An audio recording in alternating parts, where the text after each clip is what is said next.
your fingers crossed, okay. Okay.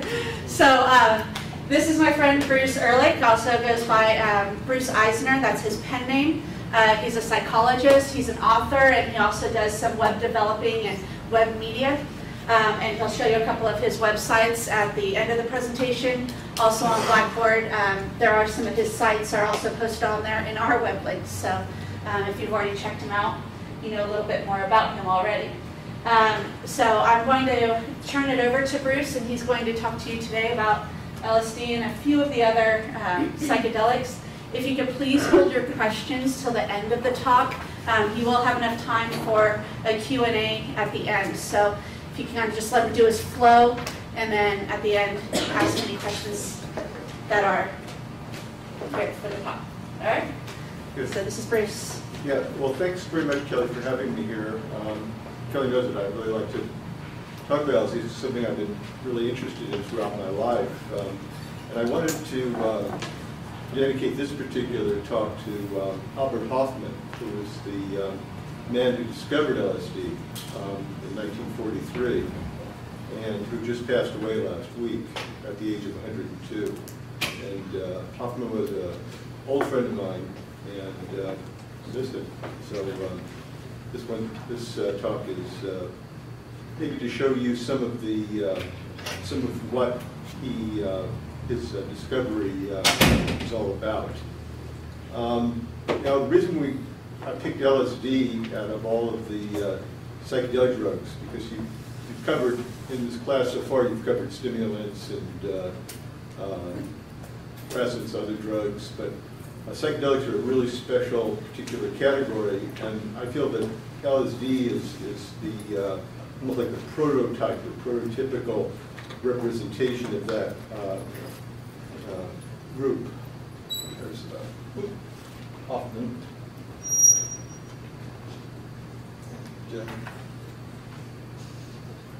Okay. I'm still with this scrolling thing here, Kelly. Okay, so Hoffman discovered LSD in 1943. And then, oh yeah.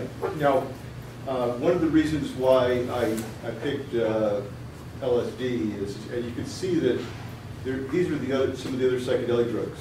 Psilocybin, which is from the magic mushroom, and mescaline from peyote cactuses.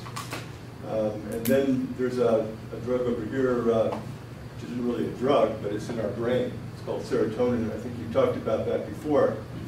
And you can see that even though they're different classes of drugs in a way, that there's a relationship between all of them. You can see this ring over here called the indole ring. It's mescaline doesn't really have a complete indole ring, but all the other ones do. You can see that serotonin and psilocybin, and there's another drug called DMT, are all very similar. The thing about them is that they're like keys that fit into a keyhole, and the keyhole are called neuroreceptors, and these are neurotransmitters. Now, the exact mechanisms by which they work there's a lot of theories about them, but it's still an area that's currently being investigated, and so there's really no definitive model that I'm going to give you about how exactly they work. Now, people think of drugs as because of the way the society talks about them, as kind of like things that invade our body. The government says just say no on drugs, but actually drugs aren't as different from us as you might think. In other words, they're part of they're very similar to other things that are part of our natural system. For instance, pheromones. Pheromones are chemicals that are released, that are picked up by another animal or human, put out into the environment, and we have receptors for them. They're built into us that create mechanisms. There's a larger symbiosis and coevolution between humans and plants, and also other animals with regards to drugs. For instance, there's a guy at UCLA, Neuropsychiatric Institute, Ronald K. Siegel, who wrote a book called Intoxication. And the whole book is about different species of animals and insects even that use plants to intoxicate themselves. So we're not the only creatures that get intoxicated. In fact, he speculated that intoxication might be a fourth drive, like hunger, thirst, sex. It's something that's built in. It's a built-in mechanism. The reason why, other animals become intoxicated, so plants have developed through the evolutionary process chemicals that they seek, just like they produce fruits that, so they can spread their seeds. They want to attract animals, and so they create intoxicants. And we have in our brains these keyholes already built in for all of these different neurotransmitters. So I think it's kind of an interesting thing. Now, the psychedelic drugs, there's a whole variety of them, and as I said before, the reason why, this picture over here shows psilocybin. This is amanita mushrooms, which is kind of a odd one, morning glories.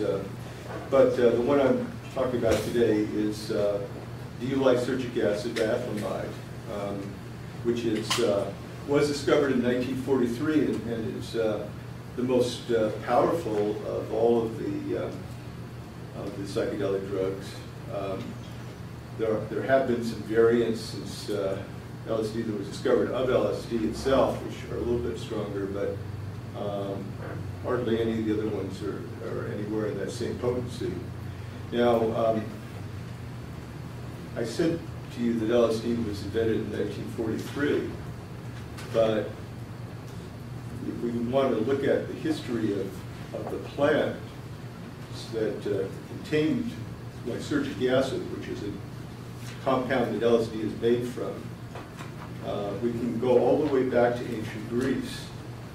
And at the time of Eleusis, in that society, they used a decoction of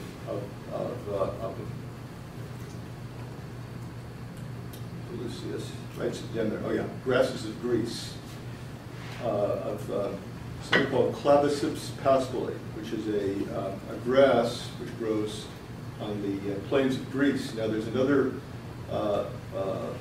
type of claviceps called Claviceps purpurea. Just take that one out, Kelly. No, it's that next one. Anyway, these grasses of Greece, the